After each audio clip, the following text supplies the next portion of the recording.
सब शिव की हो गई। क्यों? क्योंकि हमारे सनातन धर्म में भगवान को भोग लगने वाला जो प्रसाद होता है वो एक थाली में लगकर भगवान के सामने जाता है।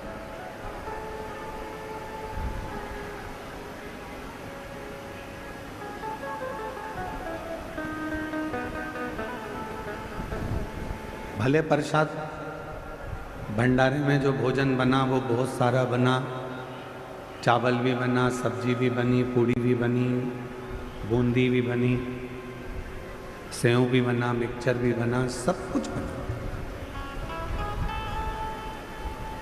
पर भगवान के सामने जितना भोजन बनता है वो सब भगवान के सामने नहीं जाता, भोग लगने के लिए नहीं जाता।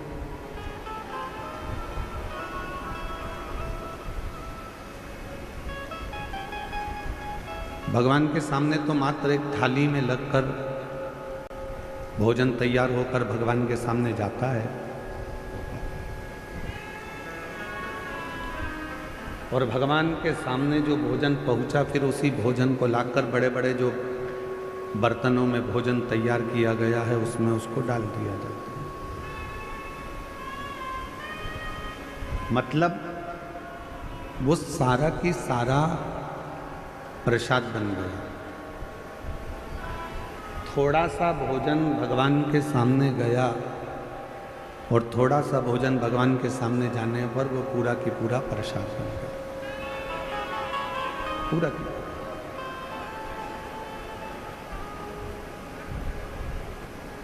गया थोड़ा सा, भगवान के सामने पहुंचा थोड़ा सा है, पर वो जितने बड़े बड़े पात्र थे, बर्तन थे, उसमें वो प्रसाद को डाला गया और वो पूरा की पूरा प्रसाद बन गया। उसी तरह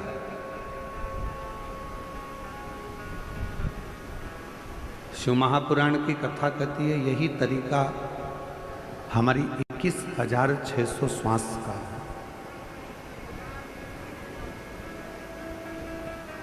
जो मनुष्य के शरीर से 21,600 श्वास निकलती है, उस 21,600 श्वास में से यदि एक श्वास पर भी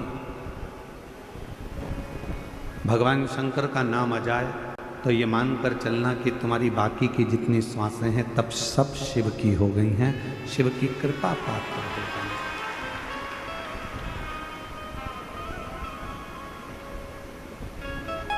और तेरी कृपा बिना ना हिले एक गुनगुन चल रहा है ना, श्वास तेरी कृपा से तनो तनो, बखान क्या करूं मैं लाखों के ढेर का, चपटी भभूत में खजाना कुबेर का, हे गंगाधर मुक्ति द्वार ओमकार तू, भोले ओमकार तू, आयो शरण तिहारी शंभु तार तार तू, बखान क्या करूं मैं लाखों के ढेर का, चपटी भभूत में खजाना कुबेर का, हे गंगाधर मुक्ति द्वार ओमकार तू, भोले ओमकार तू, आयो शरण तिहारी शंभु तार तार तू। शिव कथा कह रही है, भगवान शंकर का चरित्र कह रहा है।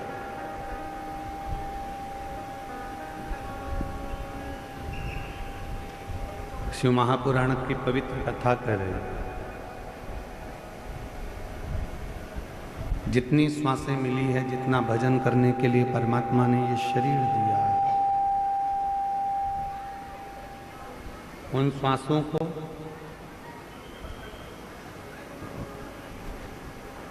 परमात्मा को देने का प्रयास करें।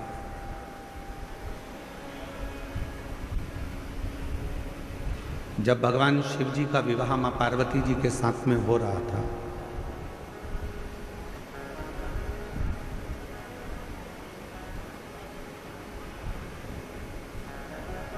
भगवान देवादिदेव महादेव जब मां जगज्जननी जगदम्बा अम्बा पार्वती के साथ में विवाह कर रहे थे,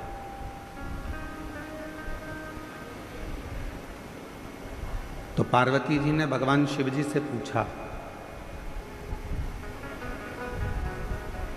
आपके प्रथम में कितने सारे विवाह हुए हैं?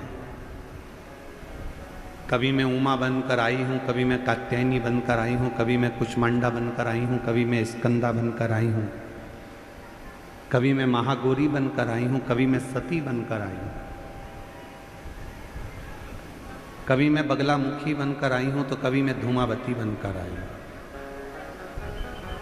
कभी मैं कमला बनकर आई हूँ। ऐसे मेरे कितने कितने जन्म हो गए, और इतने सारे जन्म मेरे ऐसे ही निकल गए। इसके बाद में मेरा या अब जन्म मिला है हिमालय राज के घर में, मैं पार्वती बनकर जन्मी।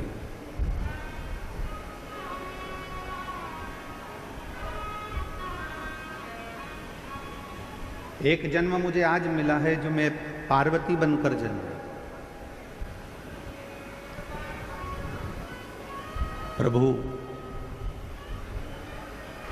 अब मैं ये चाहती हूं कि आगे के कोई जन्म मुझे ना मिले, और ये जन्म मेरा आखिरी हो, और ये जन्म मेरा आपके साथ में रहे।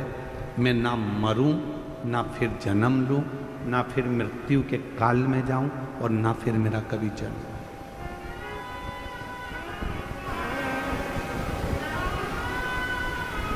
जन्म और मरण के प्रपंच से मैं छूट जाऊं। इसके बाद मेरा कोई दूसरा जन्म नहीं होना चाहिए। इसके बाद ये मेरा जो जन्म है, बस ये आखिरी है।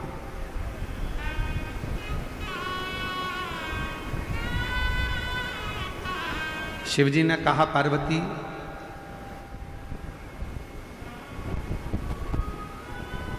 संसार में रहने वाला चाहे मनुष्य हो, देवलोक में रहने वाला चाहे देवता हो, गंधर्व लोक में रहने वाला चाहे गंधर्व हो, अप्सरा लोक में रहने वाली चाहे अप्सरा हो, नागलोक में रहने वाली चाहे नाग हो, सर्प हो, जो भी है, यदि वो एक बार मेरा भजन कर लेते हैं और मेरा यदि उन्होंने स्मरण कर लिया, उनके मुख से नमः शिवाय, ओम नमः शिवाय निकल गया, उनके मुख से श्री शिवाय नमस्तुभ्यम निकल गया, यदि उन्होंने एक लोटा जल मुझे समर्पित कर दिया, तो शिव जी कहते हैं, पार्वती तुम क्या, देवता हो, गंधर्व हो, अप्सरा हो, सर्प हो, कोई भी हो, चाहे वो मनुष्य हो, शिव जी कहते हैं फिर उनका दूसरा जन्म नहीं होता, वो मेरे हो जाते हैं और सारे जन्म और मरण के प्रपंच से छूट जाते हैं।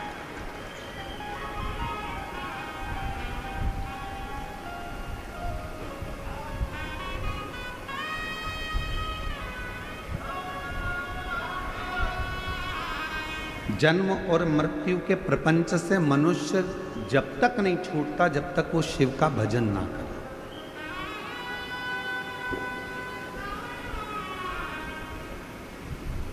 कल हमने कथा में कहा था, विट्ठल विट्ठल भजोगे चले आएंगे त्रिपुरारी।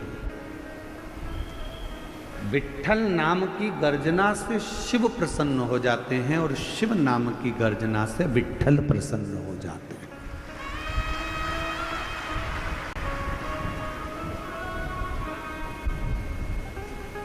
कोई राम जी को भजने वाला है, कोई कृष्ण जी को भजने वाला है, कोई दत्त को भजने वाला है, कोई भगवान को भजने वाला है, 33 कोटि देवताओं का कोई भजन करने वाला है, और अगर वो शंकर को नहीं भजता, शिव का भजन नहीं करता, शिव को नहीं मानता, तो उस पर कभी कोई देवता कृपा नहीं करता।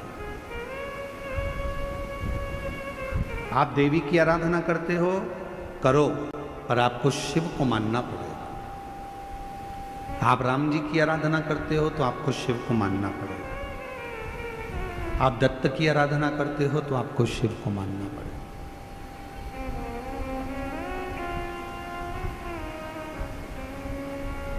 अकाल मृत्यु वो मरे जो काम करे चंडाल का, काल उसका क्या बिगाड़े जो भक्त हो महा।